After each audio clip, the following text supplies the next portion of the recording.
Hey, everybody, it's Bill Couzens. I'm here with Suzi Tobias today. We are talking about inspiration. And Suzi, as so many of you know, was the founding cyclist for Less Cancer's bike ride, which has now been going on a decade and has evolved into Less Cancer's Hike and Bike America, where we have people, across the country and actually in some other countries. So when Suzi initiated this was 300 miles in 2 days. It was a very rigorous ride, just a couple of riders. Eventually, I think we worked our way up to maybe 20 riders at one point.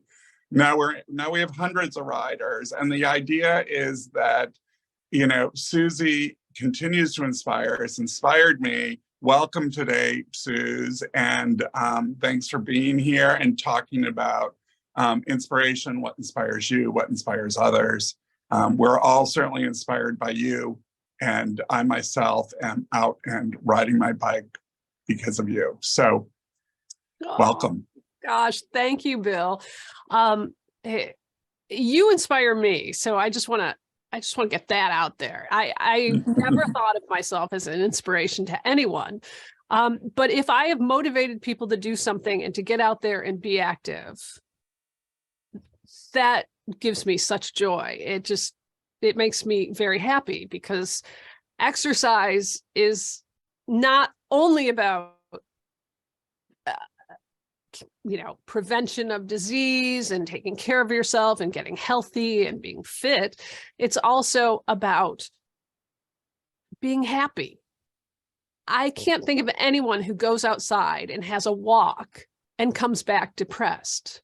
But I do know a lot of people who sit on the sofa and watch television all day and can't move because they're so depressed. So right. I know depression is a real thing. I've struggled with it myself. But I know that as hard as it seems, you have to get out there and take those little baby steps to get yourself moving, because it makes you a better person. It does a myriad of things that are good for everyone. So thank you. I really, that makes me feel good that you. Well, and to your point, something I think we all learned as children is move a muscle, change a thought. And that's been so helpful for me. My lack of mobility issues were really about chronic pain. And it was very hard physically to move, but the more I did, the better I got. And, it really took a village to get me rolling. So we know that people have hurdles. That's just part of the human experience, our hurdles. And you've been great at getting people to kind of push beyond those hurdles, give it a try. You don't have to get out and run a marathon. You have to get out and maybe walk or sit on a bike or, Yeah, I think that, in today's day and age, we see athletes and they're these professional athletes, and we don't think about the fact that they spend every waking moment of their life training to do what they do. And they're phenomenal and they make it look so easy. Mm-hmm. That's not really, and we think we can just go out there and do it. And so I think a lot of people go out thinking that they're going to win the Olympics, that, it looked so easy when so-and-so did it. And, they get winded after 5 minutes, or they get achy after an hour or something. And then we think, oh gosh, I can't do this. And it sets us back. And what I think people need to understand is you don't have to win an Olympic medal every day. You just have to do a little bit. And those little increments will build you up to the point where you can do a sustained effort. And you can start thinking, oh, maybe I could compete at this, or, just even on a community level. So I think it's important for people to know that every little bit helps. Just little things like when you're at work, take the stairs instead of the elevator, or, if you have a little time at lunch, go walk around the block, or just get outside. Some people just walking to the mailbox is a big step. And I encourage, that. I know my mother was a person who just getting to the corner of her street was an Olympic effort for her. And those are her Olympics. And we have to figure out what our goals are and move on towards that. So And sometimes No, I could not agree with you more, but it's athletes such as yourself and really advanced athletes that have inspired so many others to get moving. We're seeing demographics now and statistics like half of Americans are exercising. That's not enough. Half of Americans, and then other headlines talking about increased obesity. We know obesity is a risk for several kinds of cancer. So there are reasons we really like, if you're really feeling a little tired and you don't feel like it, do it for your health, do it for your family, and do it for your friends. But the thing I love about our athletes that continue to ride or now hike with us is that they inspire so many others. And they're doing it as part of this program to really get America moving, get people moving, and getting them in the game, which I love.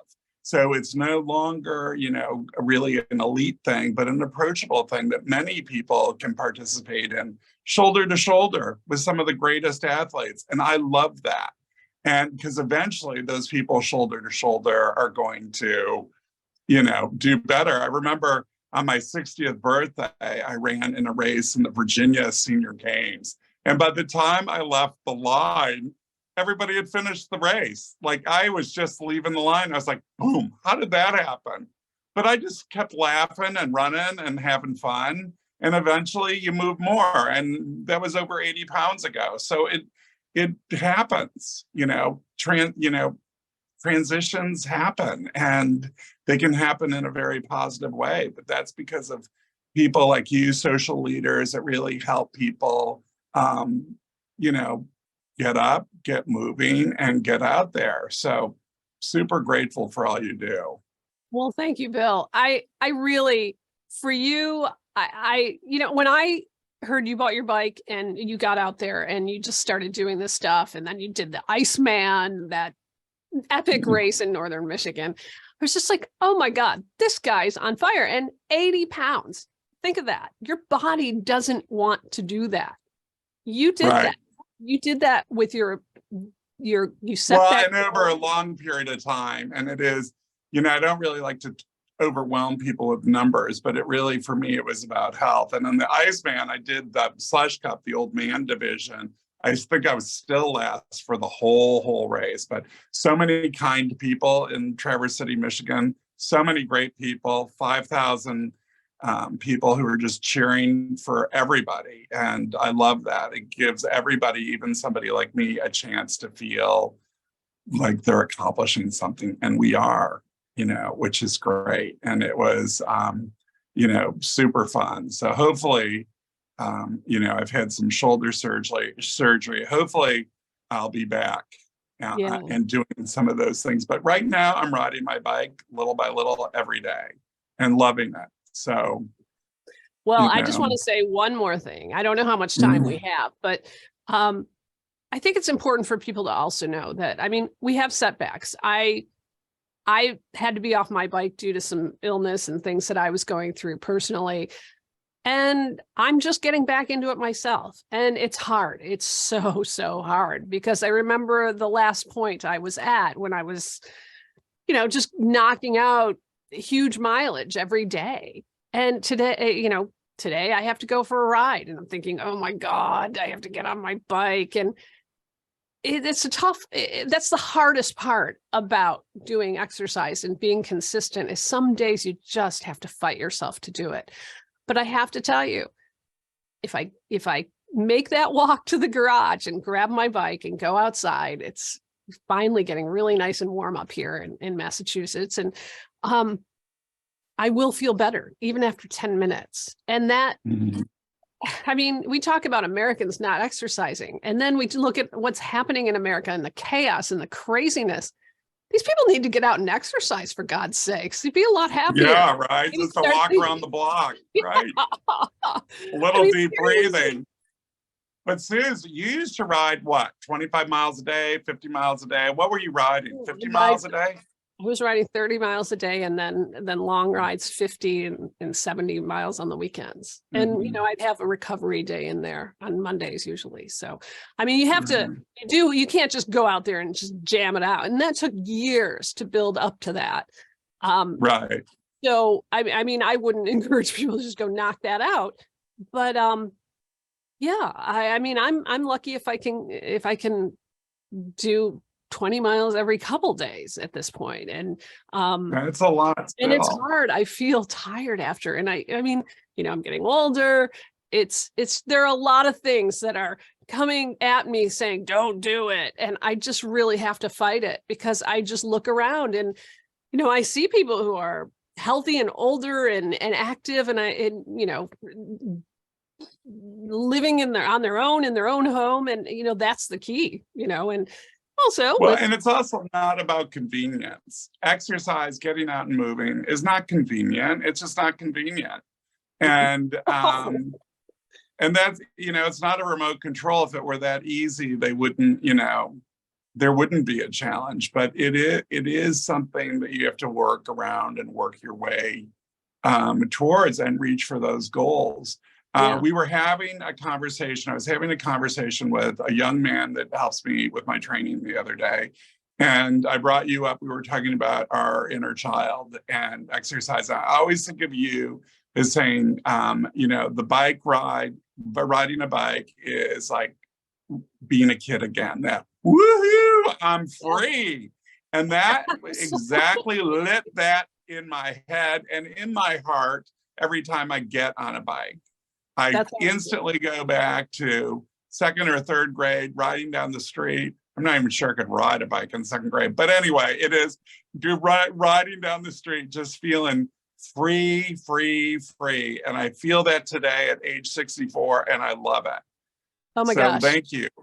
Well, that really lit a couple I haven't always been an athlete, and I got on my bike. Well, I've always had a bike, but it's just to ride to the store and back, or just be a kid. And when I got back on my bike as in my early adulthood, I just really connected with my inner 10-year-old, and my inner 10-year-old is like the happiest person on earth. So right, it's like that some days it's hard to get there, and I have to ride 5 or 7 miles or 10 miles before I start feeling it. But that inner 10-year-old comes out every time, and I see a road and I say, oh, I've never been down that road. Why don't I go explore? And it's always fun. I've made great friends through cycling. It is a community of people who are terrific, supportive, and really have really changed the course of my life. But you don't have to cycle. You can walk, you can run, you can swim, you can kayak, you can, do so many things. And it's all just movement, getting outside, doing that sort of thing that makes you connect with your inner child, because that's what'll keep you coming back. So it reminded me, for those who don't know this, we're both from the same town. We're both from the Midwest. And when we were little, especially Suze younger than me, it is used to ride to the party store, which in our town was like where they sold candy and beer. Yeah, we weren't buying beer then, but we were buying candy, and it was so much fun to go get a stick of licorice, right? So fun. Those little red hot feelings, those kinds of feelings are, awake when I ride my bike now, or I get out and I can, I'd say let the wind blow through my hair, but I guess it's over my head now. But it is, I love that feeling. It's a great feeling. I have to say my first exercise routine was when I was about 10, and after dinner in the summer, I would get on my bike and I'd ride to Notre Dame Pharmacy, you know where that is, and I'd buy a fudgesicle, and it was all by myself. I mean, it was after dinner. Everybody was just, my dad and my mom were reading or watching television. And I just hopped on my bike, and we were fortunate enough to live in a community where I could just get on my bike and take off. And how fun. And that was my routine. Super fun. I love that feeling. I remember it well. I remember it like yesterday. Those are great memories. And I think so many of us can not only wake up those memories, but create new memories. Absolutely. Really create new memories. And you know, for those of us that were not born athletes, it really, as adults, it really puts you on an equal playing field. You know, my whole childhood was pretty much on the sidelines, watching other people be active. As an adult, that's no longer the case. Right. And I love it. I love it because I don't care. You know, you grow up, you don't care what you look like or what you're doing, or, It's you true. know, but it really does wake up your soul. And I just wanted to have you on today to thank you, talk about this. I hope when people see this, they'll send some messages, and we'll be able to circle back and talk to more people.